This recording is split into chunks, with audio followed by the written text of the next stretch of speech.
I'm terrible at keeping to notes, so I probably shan't, and you'll just have to stop me after 10 minutes. And before I start, can I just mention that there are a couple of books that I brought. 10 minutes is very short. The books would take you years, so they're out there if you want to look at them. So my remit is to start with the big picture, and obviously there are all kinds of ways that everyday life is militarised, and I can't cover everything. But I want to look really globally about the big arguments about militarisation, and then to look at some more localised particular things.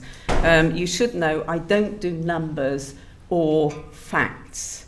So this will be a diatribe rather than numbers and facts. Okay. The first thing that I want to put in front of you, and because I don't do PowerPoint, I'll do it like this, is a triangle. Everything in conflict theory is either a triangle or a pyramid. This one's a triangle. And it's Johann Galtung's triangle of violence, in which he says you've got behaviour, you've got structures or systems, and you've got culture.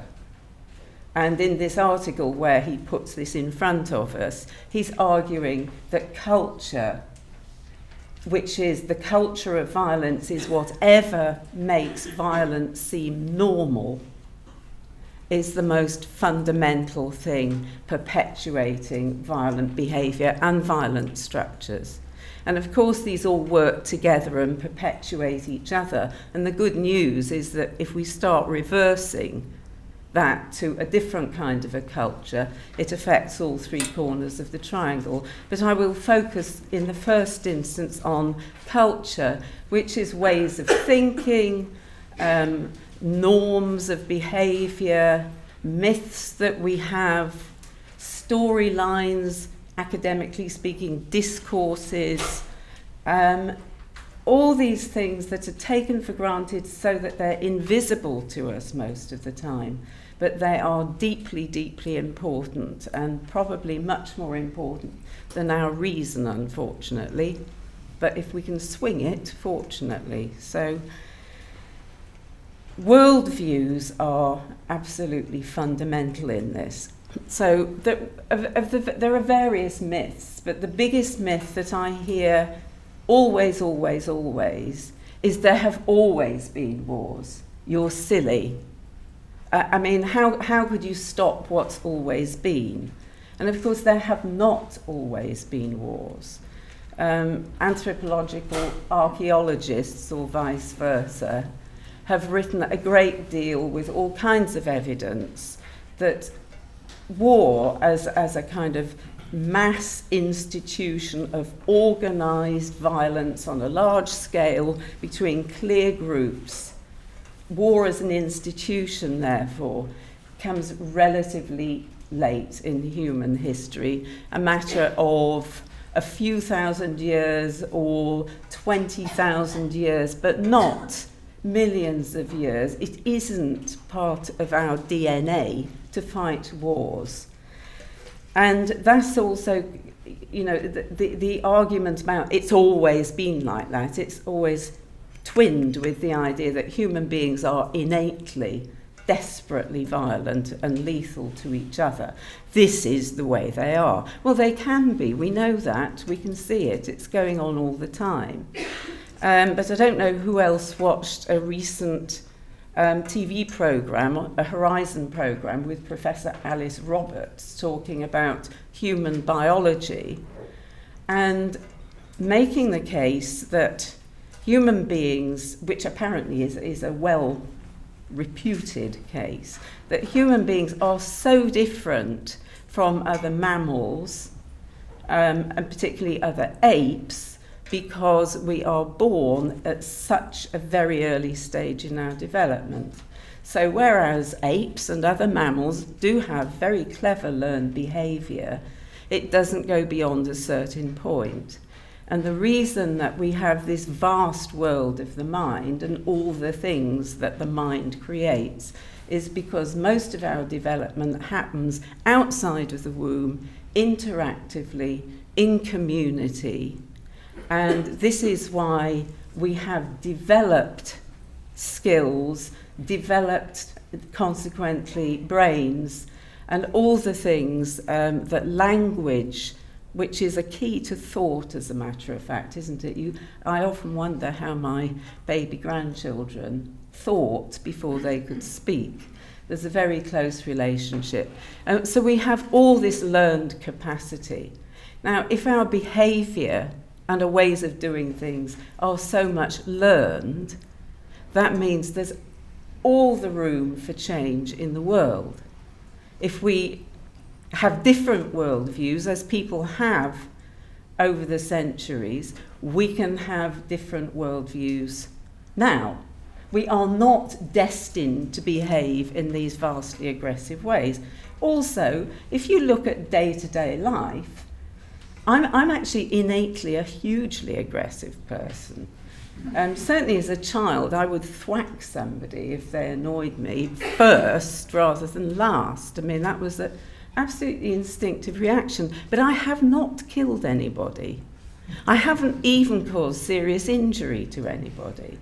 And actually, as an adult, I am marginally better. So, it's just silly. And if you think of what's done to make people learn violence, it's huge programs of training and indoctrination.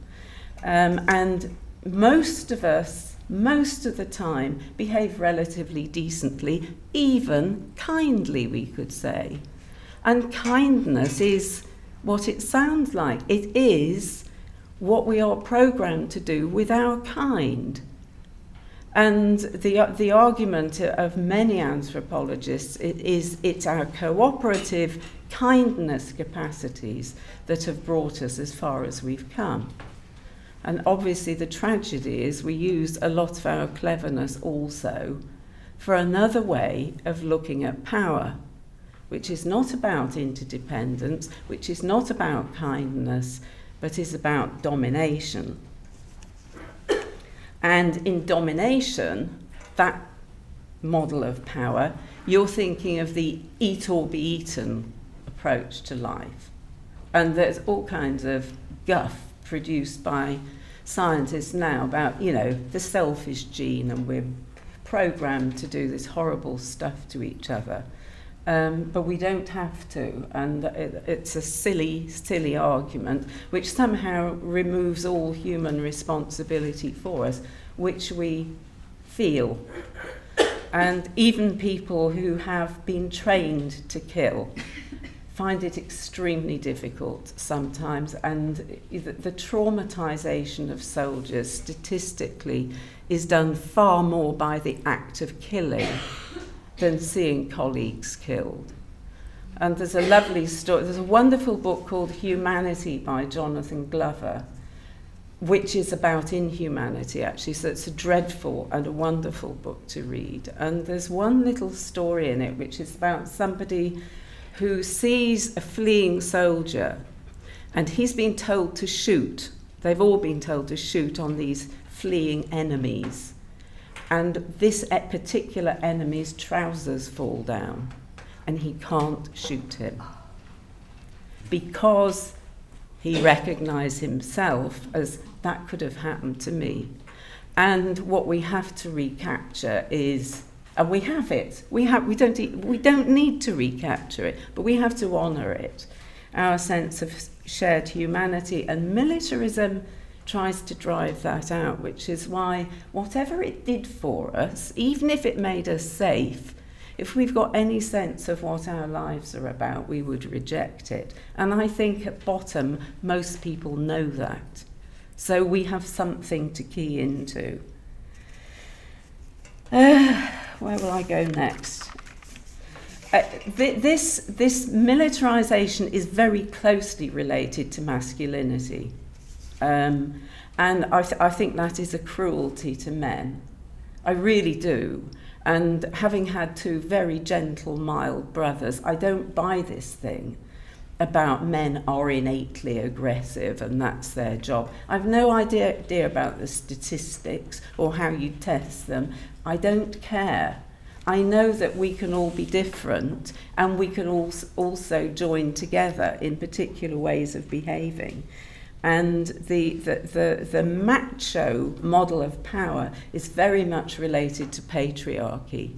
And it is about dominatory structures. It's about power over.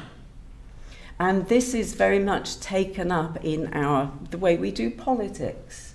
Rah politics. You know, I lean at you and I make a scornful remark and you sit there going, I mean, it's childish stuff, but it's our model of power. That's how you do power.